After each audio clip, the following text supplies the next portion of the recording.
हाँ जी, तो last class के अंदर बच्चों एक जो हमारा था जिसमें टोटल थ्योरम ऑफ प्रोबेबिलिटी मैंने आपको बताया था कि टोटल थ्योरम ऑफ प्रोबेबिलिटी क्या होता है। इसका बेसिक कॉन्सेप्ट ये था कि जैसे आपके पास 3 या 3 से ज्यादा दो या दो से ज्यादा इवेंट है, बेसिकली ये मोर देन 2 इवेंट के लिए एप्लीकेबल होता है। अगर आपके पास 2 या 2 से ज्यादा इवेंट होते हैं आपके पास, और एक ऐसा कॉमन इवेंट है जो तीनों में पॉसिबल है, एक कॉमन इवेंट जो आपका तीनों में पॉसिबल है ना। तो आप क्या करते हो कि उस कॉमन इवेंट जो तीनों में पॉसिबल होता है उस कॉमन इवेंट की प्रोबेबिलिटी निकालते हो। कैसे निकालते हो कॉमन इवेंट की प्रोबेबिलिटी? पहले आप फर्स्ट इवेंट सेलेक्ट करोगे। अगर किसी को कोई डाउट होगा या कोई चीज मेरी क्लियर नहीं होगी तो आप लोग चैट टू एवरीवन में मुझे बोलेंगे। हाँ जी, तो उस कॉमन इवेंट की आप प्रोबेबिलिटी निकालते हो। कैसे निकालोगे? पहले आप फर्स्ट इवेंट सेलेक्ट करोगे एंड देन जो कॉमन इवेंट है उसका फर्स्ट इवेंट में उसकी प्रोबेबिलिटी, एंड मींस मल्टीप्लाई, या फिर सेकंड इवेंट सेलेक्ट करोगे एंड जो कॉमन इवेंट है उसकी सेकंड इवेंट में प्रोबेबिलिटी यानी a/e2, या फिर थर्ड इवेंट सेलेक्ट करोगे एंड a की प्रोबेबिलिटी थर्ड इवेंट में आप निकालोगे p(a/3). तो इस तरीके से आप किसी एक कॉमन इवेंट की प्रोबेबिलिटी निकाल लेते हो। इसे आप टोटल थ्योरम ऑफ प्रोबेबिलिटी के नाम से भी जानते हो। टोटल मतलब कैसे? आपने टोटल प्रोबेबिलिटी निकाली है a की तीनों इवेंट के अंदर। टोटल प्रोबेबिलिटी आपने इवेंट ए की निकाली है तीनों इवेंट के अंदर। ठीक है, ये बेसिक आपने फॉर्मूला देख लिया। अब बेस थ्योरम क्या? इसका मैंने एक आपको क्वेश्चन भी करवाया था। क्वेश्चन क्या था? जैसे इसी क्वेश्चन की अगर मैं बात कर लूं, मेरे पास क्या है भाई, एक पहला इवेंट है जिसके अंदर 4 रेड और 6 ब्लैक है, दूसरा इवेंट है जिसमें 5 रेड और 5 ब्लैक है, और तीसरा इवेंट है जिसमें 6 रेड और 4 ब्लैक है, बॉल है। ठीक है ना। और एक ऐसा इवेंट ए ले रहा हूं मैं जो इन तीनों में पॉसिबल है, और वो मैंने बोला है कि वो आपका इवेंट है कि ड्रॉन बॉल आपके पास रेड है। प्रोबेबिलिटी बतानी है कि इन तीनों के अंदर रेड बॉल की टोटल प्रोबेबिलिटी क्या होगी, total probability of being a red ball. तो उसके लिए क्या करोगे? पहले आपने 3 इवेंट है, 3 इवेंट में एक इवेंट के होने के चांस कितने होंगे? 1/3 होंगे। एंड फर्स्ट इवेंट में रेड आने की प्रोबेबिलिटी, फर्स्ट इवेंट में रेड आने की प्रोबेबिलिटी कितनी है? That is 4/10। या फिर सेकंड इवेंट के होने की probability 1/3 again, and second event में रेड आने की प्रोबेबिलिटी क्या होगी? अगेन 5/10। या फिर थर्ड इवेंट की प्रोबेबिलिटी 1/3 एंड थर्ड इवेंट में रेड आने की प्रोबेबिलिटी कितनी होगी? It is 6/10। इन तीनों को आपने ऐड कर दिया। इस तरीके से probability of being a red ball आपने निकाली। आसान सा था, रेड बॉल आने की प्रोबेबिलिटी। इसके बाद में एनसीईआरटी का भी हमने एक क्वेश्चन देखा था, क्या था, हम इसकी बात बाद में करेंगे। पहले टोटल थ्योरम ऑफ प्रोबेबिलिटी मैंने आपको बताया। आई होप ये सबको क्लियर है। दोबारा से मैंने आपको बता दिया। इज देयर एनीबॉडी जिसको कोई डाउट है प्लीज रेज हैंड करेंगे या फिर मुझे चैट में बोलेंगे। सबको total theorem of probability clear है? जो आज फर्स्ट टाइम क्लास ले रहा है मैं उसकी बात नहीं कर रहा हूँ, जिसने पहले क्लास ले लिया मैं उससे बात कर रहा हूँ। Is it clear to everyone? Okay, no response, इसका मतलब है कि ये सबको क्लियर है। हाँ जी, इसके बाद में हमारा बेस थ्योरम आता है। बेस थ्योरम क्या रहा है कि आपके पास भी 3 इवेंट तो है, और ये कॉमन इवेंट ए जो है वो फर्स्ट इवेंट में अगर होगा तो it will B p(a/e1), second में होगा तो इट विल बी p(a/e2), और थर्ड में होगा अगर a तो it will be p(a/e3). Now ये गिवन है कि a has already been occurred, तो इट मींस व्हाट, a आपका ऑलरेडी हो चुका है। प्रोबेबिलिटी निकालनी है फर्स्ट इवेंट में से हुआ है, तो दिस इज बेस थ्योरम की प्रोबेबिलिटी निकालने में फर्स्ट इवेंट में से हुआ है।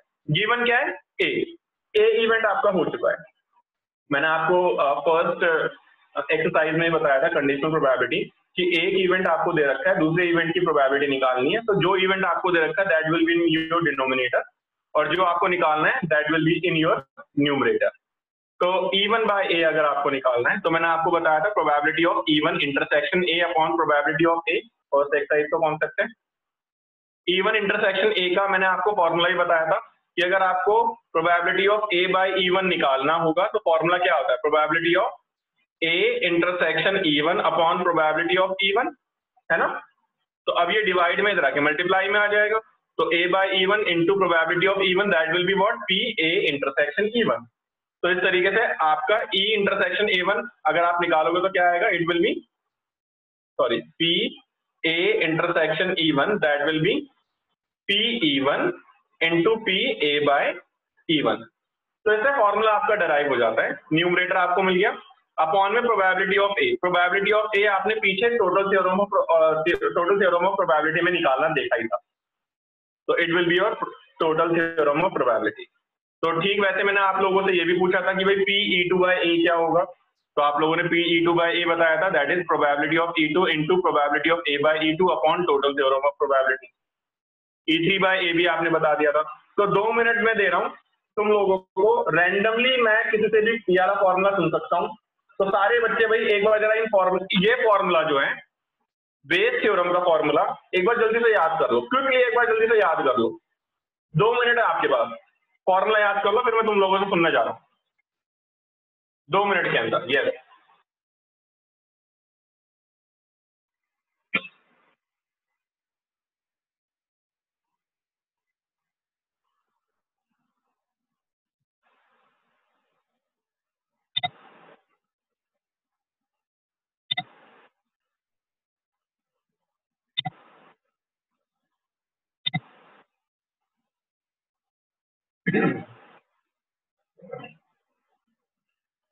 मैं सुनने जा रहा हूँ ये वाला फॉर्मूला सबसे।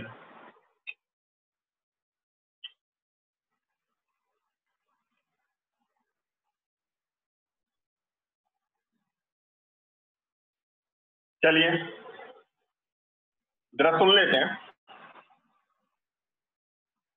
ओके अक्षत जैन भाई, आप बताओगे जरा मुझे E1 बाय ए की प्रोबेबिलिटी क्या होगी बेस थ्योरम के हिसाब से। अक्षत E1 बाय ए की प्रोबेबिलिटी बताओगे बेटा आप? हाँ बताइए बेटा। नहीं मैंने अनम्यूट कर दिया, आप अपने आप को अनम्यूट कर सकते हो भाई। हाँ हेलो सर, आवाज आ रही है? हाँ बोलिए बेटा। सर PE1 इंटू आपका PA/E1 हो जाएगा पहले तो, उसके बाद डिनोमिनेटर में आएगा, PE1 इंटू PA/E1 और फिर PE2 इंटू PA/E2 और PE3A/3 और ऐसे ही ऊपर वाले में फिर नेक्स्ट वाला होगा PE2 और बस बस PA/E2। बस इतना बहुत है भाई, इतना बहुत है। ठीक है मुझे बताएंगे अब। हाँ जी कनक, आप नहीं, कनक से तो मैंने पूछ लिया था लास्ट क्लास में। मयंक, मयंक बेटा ये आज आपकी फर्स्ट क्लास है सेकंड क्लास है? आपने वाला चैप्टर अटेंड करा हुआ है ना शायद पहले? मयंक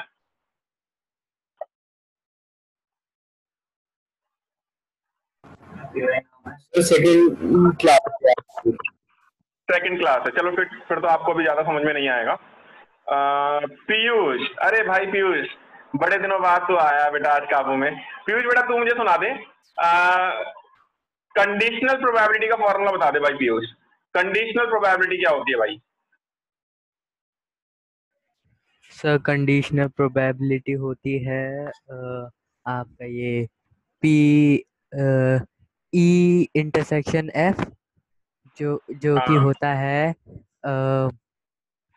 P फिर E intersection F upon P F। अच्छा ठीक है, हाँ चलिए ठीक है, ओके फाइन फाइन फाइन। अगर आपको बेसिक फॉर्मूला पता चल गया ना तो बच्चों अब आप क्वेश्चन कर सकते हो इसके बड़े से बड़े। अब जरा इसके क्वेश्चंस मैं आपको बता रहा हूँ, इनके क्वेश्चंस पे थोड़ा ध्यान देंगे। सारे बच्चे एक बार एनसीईआरटी खोलेंगे, सारे बच्चों एक बार एनसीईआरटी खोलेंगे।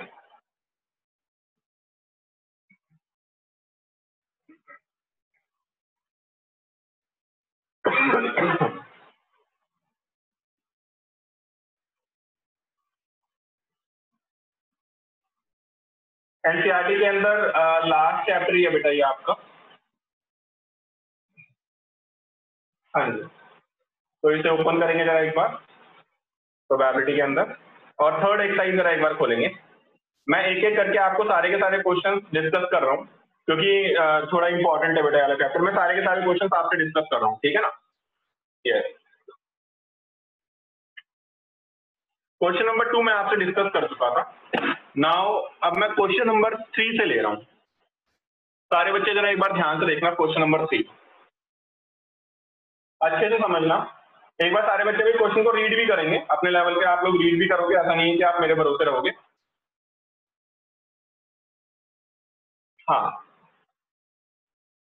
तो सी क्वेश्चन नंबर 3 बच्चों। क्या बोल रहा है क्वेश्चन नंबर 3? ये कह रहा है कि of the student in a college, एक कॉलेज के अंदर बच्चों कुछ बच्चे हैं आपके पास, it is known that 60% reside in hostel. मेरी बात को ध्यान से सुनना एक एक चीज को। किस तरीके से मैं वाला क्वेश्चन कर रहा हूँ, एग्जीक्यूट, ये इंपॉर्टेंट है। Of the students in a college it is known that 60% reside in hostel, 40% are day scholar. Day scholar का मतलब ये है कि वो आप लोग जैसे घर से अप एंड डाउन कर सकते हो। Previous year result reports that 30% of the students who reside in hostel attain A grade. भाई पिछले साल का रिजल्ट ये बताता है कि जो बच्चे हॉस्टल में रहते थे उनका ग्रेड ए आया है, वो ऐसे 30% है।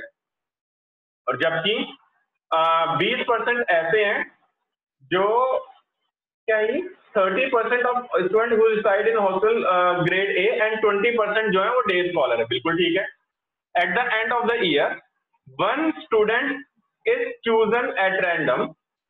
साल के अंत में एक बच्चे को रैंडमली चूज किया जाता है एंड देन पाया जाता है कि उसका ग्रेड ए है। तो गिवन क्या है, यहाँ पे आपको गिवन वर्ड मिल गया कि स्टूडेंट का ग्रेड ए आ रहा है, तो इट इज योर गिवन जो ए था। मैंने आपको जो गिवन वर्ड होता था उसको मैं ए से रिप्रेजेंट करता था। क्या था कि student attain grade A, student का ए ग्रेड आ रहा है। अब what is the probability that student is a hosteller? तो जिस चीज की प्रोबेबिलिटी निकालनी है ना, तो बच्चों वो आपका या तो E1 होगा या E2 होगा या E3 होगा। तो इसमें आप इसको E1 मान लो। E1 क्या है? स्टूडेंट इज होस्टलर, होस्टलियर है ना। तो अब दूसरा इवेंट आपका क्या है? अगर एक बच्चा मेरे पास होस्टलर है तो दूसरे टाइप का बच्चा क्या होगा? दूसरे टाइप का बच्चा होगा student is a day scholar. Student क्या होगा बच्चा? बच्चों एक डे स्कॉलर होगा। मैंने ए बता दिया स्टूडेंट ग्रेड ए अटेन कर रहे हैं, E1 बता दिया स्टूडेंट होस्टलर है, और E2 बता दिया कि स्टूडेंट एक डे स्कॉलर है, राइट। अब अगर आप क्वेश्चन ध्यान से देखोगे, प्रोबेबिलिटी ऑफ E1 कितना है? E1 क्या है? स्टूडेंट होस्टलर है, तो कितने परसेंट होस्टलर थे? होस्टलर बच्चों आपके 60% है, ध्यान से देखो जरा। तो E1 की प्रोबेबिलिटी 60% हो गई। प्रोबेबिलिटी ऑफ E2, कितने परसेंट आपके डे स्कॉलर है? E2 है आपके पास, स्टूडेंट जो है आपका डे स्कॉलर है, तो कितने परसेंट आपके डे स्कॉलर है? That is your 40%, right. Now फॉर्मूले के हिसाब से आपको probability of A by E1 निकालना है। A बाई E1 का मतलब क्या है? A बाई E1 का मतलब ये है कि स्टूडेंट का A ग्रेड आ रहा है गिवन दैट वो होस्टलर था। स्टूडेंट का A ग्रेड आ रहा है गिवन दैट वो होस्टलर था। तो कितने परसेंट ऐसे बच्चे हैं जो होस्टलर थे और उनका A ग्रेड आया है? देखो जरा ध्यान से, दे आर 30% आई है। And probability of A by E2 को कैसे रिप्रेजेंट करेंगे कि स्टूडेंट का ए ग्रेड आ रहा है गिवन दैट वो डे स्कॉलर है। भाई कितने परसेंट ऐसे बच्चे हैं जिनका ए ग्रेड आ रहा है और वो डे स्कॉलर है? ध्यान से देखो, ये 20% है। अब ये कह रहा है कि ये तो पता चल गया कि भाई स्टूडेंट का ए ग्रेड आया है, प्रोबेबिलिटी क्या निकालनी है कि वो होस्टलर होगा। होस्टलर आपका E1 था, तो आपको प्रोबेबिलिटी जो निकालनी है वो न्यूमरेटर में रहेगा, that is probability of E1 given that उसका ए ग्रेड आया है, तो वो आपका डिनोमिनेटर में जाएगा। फॉर्मूला क्या बनता है? Probability of E1 into probability of A by E1 divided by probability of E1 into probability of A by E1 plus probability of E2 into probability of A by E2। क्योंकि यहाँ पर दो ही event, तो ये आपका दो event के अंदर ही रेस्ट्रिक्ट कर जाएगा। वैल्यूज पुट कर दीजिए। E1 की प्रोबेबिलिटी क्या है आपके पास, इट इज 60%। अब सॉल्व करने का तरीका भी देखना, मेरा स्टाइल कॉपी कर लेना, ठीक है ना। हाँ, कि कैलकुलेशन आपकी आसान हो जाती है। तो A by E1 की प्रोबेबिलिटी कितनी है, this is your 30% whole divided by, बच्चों मैं चाहता तो इनको काट सकता था, बट मैं कह रहा हूँ ना मेरा स्टाइल कॉपी कर लेना, मैं काट नहीं रहा हूँ, एंडिंग में काटेंगे सबको, अपने आप कटेगा, बहुत आसानी से कैलकुलेशन हो जाती है इसकी। तो 60/100 इंटू 30/100 प्लस E2 है मेरे पास 40/100 इंटू 20/100। अब साफ दिख रहा है कि नीचे से 4 जीरो सब में से कॉमन आके कट जाएंगे, कट रहे हैं नहीं कट रहे हैं, बिल्कुल कट रहे हैं। ऊपर कितना आ रहा है, ऊपर आ रहा है 1830 है ये, सॉरी, नीचे आ रहा है 1800 प्लस में 800 यानी 1800 प्लस में 2600 कितना आ रहा है 9/13। बहुत आसान सा क्वेश्चन था। इज देयर एनीबडी जिसको इसके अंदर डाउट है,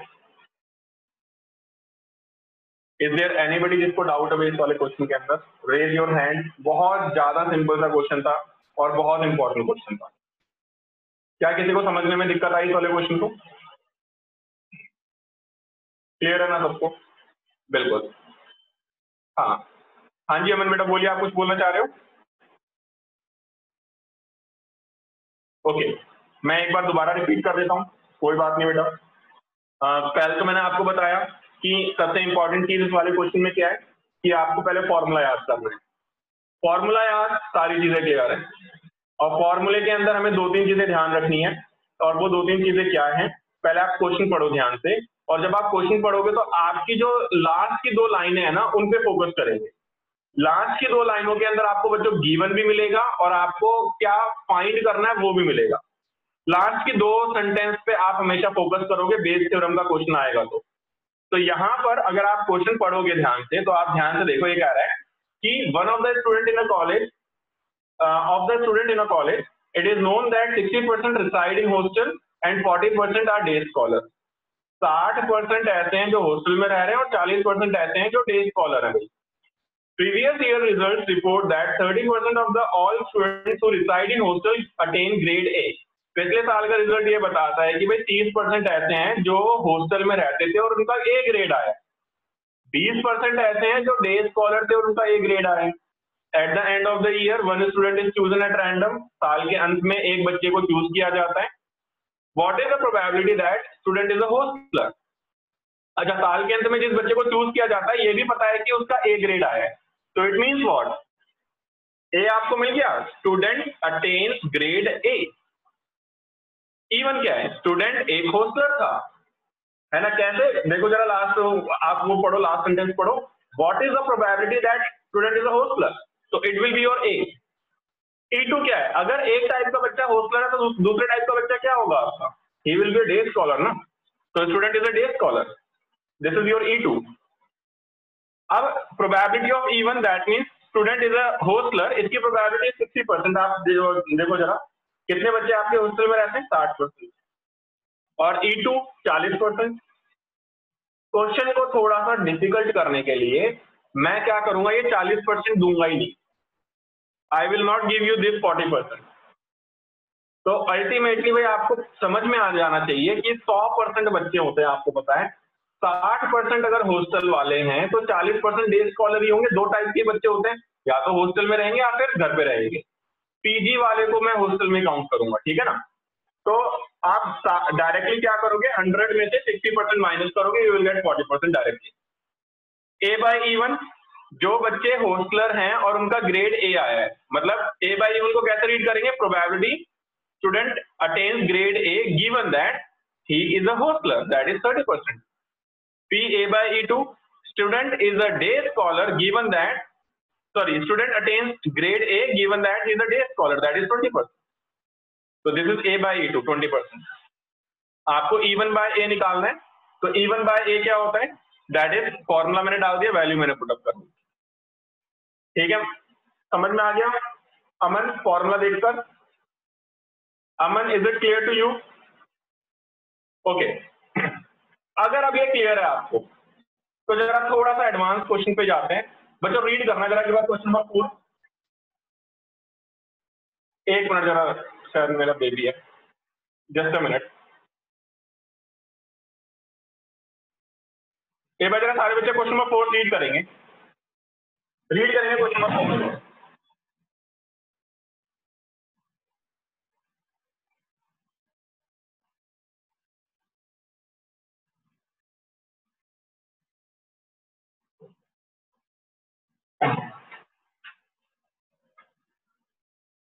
हाँ जी, तो सारे बच्चे जरा एक बार पढ़ लेंगे क्वेश्चन नंबर 4 को। क्वेश्चन नंबर 4 क्या कह रहे हैं, मैं यहाँ पे क्वेश्चन नंबर 4 करवा रहा हूँ, सारे बच्चे क्वेश्चन नंबर 4 को ध्यान से देखना। आसान से क्वेश्चन है बच्चों, अगर आपने एक बार ये कॉन्सेप्ट क्लिक कर लिया ना तो आपसे सारे क्वेश्चन हो जाएंगे। फर्स्ट टाइम में जनरली कोई बच्चों से 1 या 2 क्वेश्चन होते हैं इस चैप्टर के, इस टॉपिक के, बट अगर आपने एक बार कॉन्सेप्ट क्लिक कर लिया तो सारे क्वेश्चन इजीली हो जाएंगे। नाउ जरा एक बार इस वाले कॉन्सेप्ट को दोबारा समझते हैं। मैं हर क्वेश्चन के अंदर कॉन्सेप्ट समझाऊंगा तुम्हें दोबारा से, तो एक न एक बार तो आ ही जाएगा क्वेश्चन, कहाँ जाएगा आपका। चलिए तो थोड़ा ध्यान समझते हैं क्वेश्चन क्या कह रहा है। क्वेश्चन को ध्यान से समझेंगे और लास्ट के 2 सेंटेंस पे फोकस करेंगे और फाइंड करने की कोशिश करेंगे गिवन क्या है। जो गिवन होगा वो आपका ए होगा और फाइंड क्या करना है वो आपका E1 या E2 में से एक होगा, ये ध्यान रखना। Now in answering a question on a multiple choice test, a student either knows the answer or guess। भाई एक क्वेश्चन का आंसर देते हुए या तो बच्चे को पता होगा या फिर वो गैस करता होगा, है ना। गैस करने वाली कैटेगरी तुम लोगों की है क्योंकि तुम में से मैक्सिमम बच्चे गैस ही करते हैं। जानने वाली कैटेगरी टीचर की होती है क्योंकि उनको पता होता है। Let 3/4 be the probability that he knows the answer and 1/4 be the probability that he guess the answer। भाई 3/4 तो प्रोबेबिलिटी की उसे पता है, 1/4 की वो गैस कर रहा है। Assuming that, assume यानी ये गिवन वर्ड आ रहा है भाई, assuming that student, नहीं अभी ये गिवन नहीं आ रहा। Assuming that a student who guess answer will be correct with the probability 1/4, what is the probability that student knows the answer? किस चीज की प्रोबेबिलिटी निकालनी है, स्टूडेंट नोज द आंसर। तो क्या हमें इवन मिल गया। इवन क्या है, स्टूडेंट नोज द आंसर, क्योंकि इसकी प्रोबेबिलिटी निकालने के लिए कह रहा है। तो E2 क्या होगा, एक इवेंट अगर ये है कि उसे आंसर पता है तो E2 क्या होगा, स्टूडेंट गैस कर रहा है भाई। गिवन दैट, अब आपका स्टार्ट हो रहा है कि ए क्या है। Given that answer he answered correctly, तो आपको ए मिल गया, स्टूडेंट आंसर्ड करेक्टली। तो अगर आपको ये 3 सेंटेंस समझ में आ गए ना तो आपका कॉन्सेप्ट क्लियर है। E1 जिसकी प्रोबेबिलिटी निकालनी है, E2 जिसकी प्रोबेबिलिटी निकालनी है उसके जैसा दूसरा इवेंट, और A जो गिवन है, that will be your A। अच्छा, तो कितने % लोगों को आंसर पता है, तो प्रोबेबिलिटी ऑफ E1 क्या आप बता सकते हो, कितने % लोगों को आंसर पता है, 3/4 दैट द प्रोबेबिलिटी कि बच्चों को आंसर पता है, तो 3/4 है भाई उसकी प्रोबेबिलिटी।